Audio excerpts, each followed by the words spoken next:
Get off my porch now." That was my welcome to Cedar Run Lake.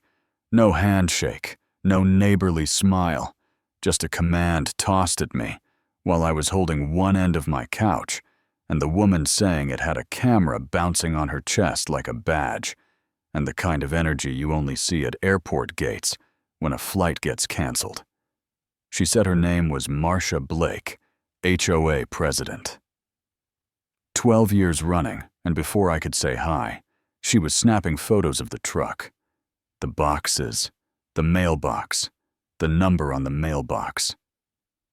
Then she squinted at my window and told me my curtains weren't compliant, which was funny because the curtains were still in a box, and that shadow she hated was a lamp. 30 minutes later, a patrol SUV rolled up, and Sergeant Ruiz climbed out with that tired teacher face, the one that says he already knows how this lesson ends. And when Marcia launched into her speech about trespassing and forged deeds, he listened, then looked at me, then asked her a question that stuck like a fishhook. "Ma'am, we've been to your address for tenant disputes 3 times this month. What's the emergency today?" "Tenant disputes. Not homeowner complaints, tenant disputes." I handed over my deed insurance driver's license. The whole binder, he verified everything, called the title company for good measure, and when he came back, he told her straight that I owned the cabin. That if she kept interfering, he'd cite her for harassment, and that's when she leaned in and said it quiet enough to pretend it wasn't ugly. "People like you ruin communities." And I stared at the water, so I wouldn't put a hole in the morning with something I'd regret. I came here to retire from noise, not to enroll in it. I was 30. I'd sold my sporting goods chain and bought this cedar front place to fish at dawn and fail at pancakes and maybe write a book I'd never finish. But the math changed fast because by sunset, 4 glossy violation slips had appeared like magic tricks. Unapproved landscaping, even though the mulch was still sealed. Mailbox color non-compliant, even though it matched the street unauthorized window treatments. Even though the rod was in plastic footprints on my porch. Cataloged like evidence, because apparently my shoes were a problem now. She knocked twice, smiling without her eyes, said, "We have standards," and offered to help me understand them the way a cat offers to help a mouse understand a corner. And that night, I lay awake hearing her sentence loop in my skull until I gave up and ordered cameras, the kind that ping your phone when a squirrel sneezes. And by breakfast, I had footage of Marcia measuring my grass with a ruler, trying my car handle, peeking through the side window in a robe with binoculars. So I made a folder titled Evidence, because I guess that is who I am now. Neighbors started drifting over with that. "I hate this, but you need to do." No look, and the first real talk I had was with Dugan. Next door, retired shop teacher. Good coffee. Steady hands. He set a thermos on my railing and said, "She used to own your cabin. Lost it in the divorce, never got over it. And here's the fun part. Word is she's renting her place across the street, and the words tenant disputes clicked into place like a code. Flyers about me went up at the community mailbox. Grainy photos of me on my porch, with captions like unusual packages and possible commercial activity, which is what you call 2 pizza deliveries in 1 week when you're trying to carry a couch. And by Friday, she had an emergency HOA meeting labeled Community Safety, where she rolled out a foam board with timelines and red arrows and a list of suspicious behaviors that included watering plants while glancing at the street and receiving youps at 2:07 instead of the normal 12:30. You know what I mean, and when someone asked if any official had seen my paperwork, I said yes. The same sergeant who'd visited Marcia for tenant disputes. Heads turned, hers. Didn't she called for a vote to take action, and 12 hands went up. And that night, I looked at the lake coin flat in the moon and felt like I'd made the dumbest purchase of my life. My phone buzzing with my parents saying, maybe sell my gut. Answering no, because bullies eat what you feed them, and if I ran, she'd just pick a new target. The twist didn't arrive like thunder. It slid in like a lazy error.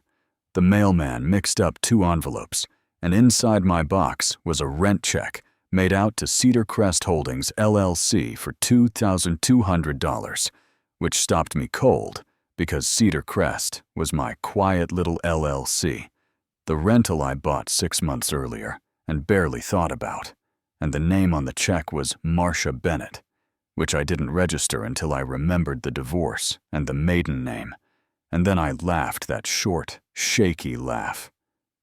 You laugh when the universe taps the exact square you missed and says, look again.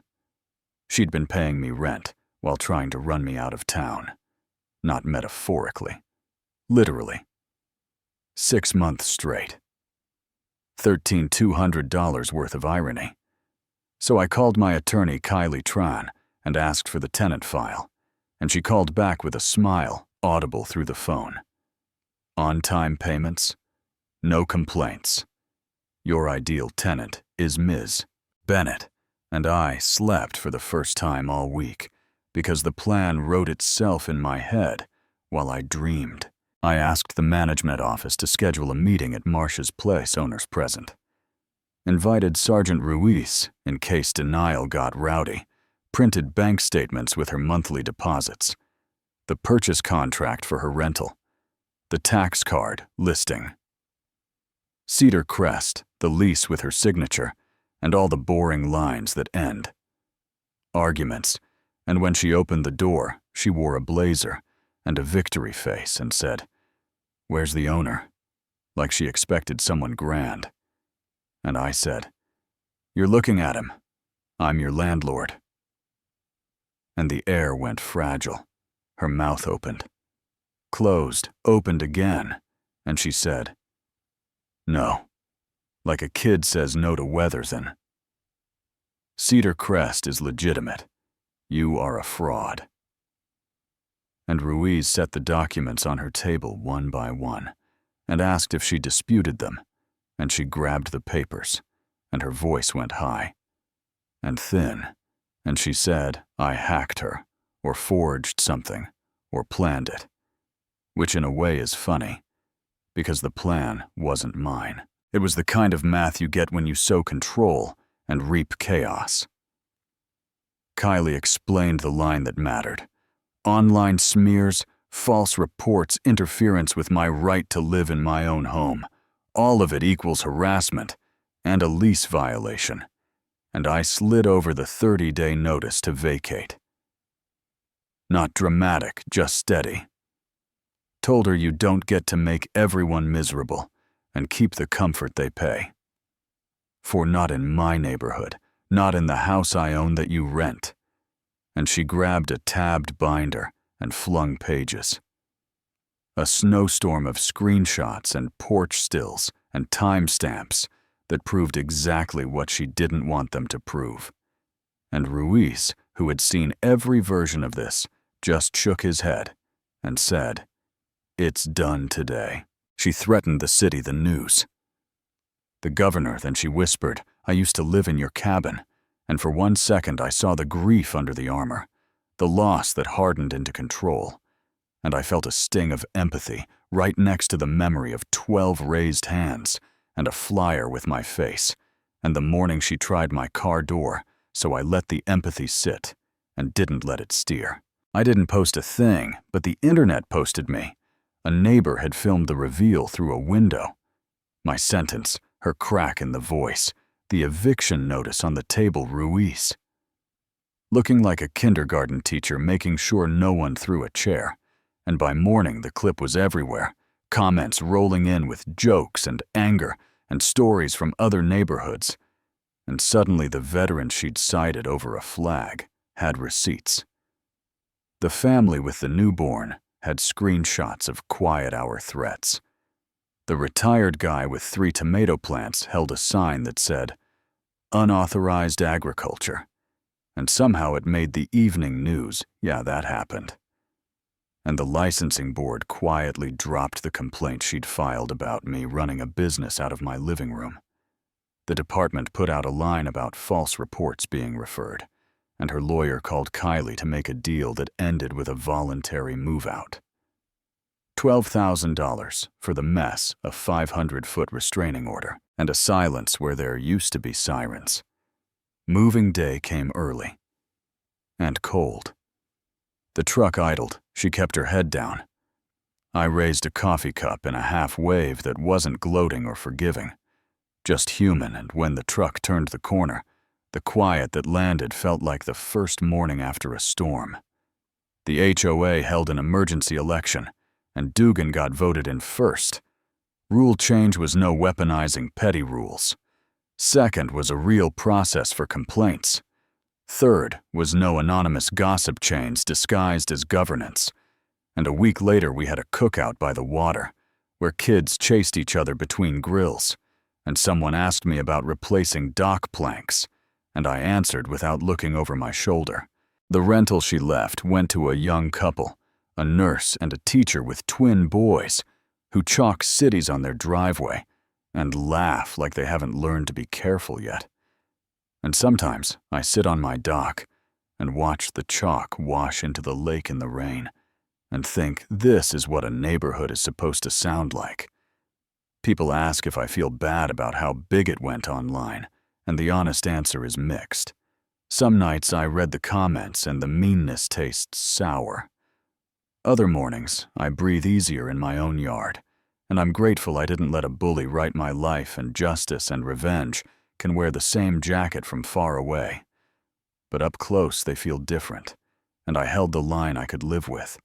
I never shared her name, I never asked for a pile-on, but I also didn't shield her from the consequences she worked so hard to build.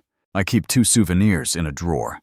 The first violation slip that said, mailbox color non-compliant, like it was a felony, and the rent check with her maiden name, not to gloat, but to remind myself that the universe has timing and a sense of humor, and that if you document calmly and stand your ground, sometimes the math flips on its own. So here's where I want to hear from you. When does standing up become piling on? Where's the line between protecting a community and deciding you are the community? Have you ever watched rules get used like a weapon? And what did you actually do when it pointed at you? You know what I mean? Drop your take in the comments. Argue with me. If you need to tell your HOA or landlord story, if you've got one, and if you believe documentation beats drama, hit like, subscribe for more messy true stories told by people still figuring it out. And in 5 words or less, justice or revenge. Which one did you see here?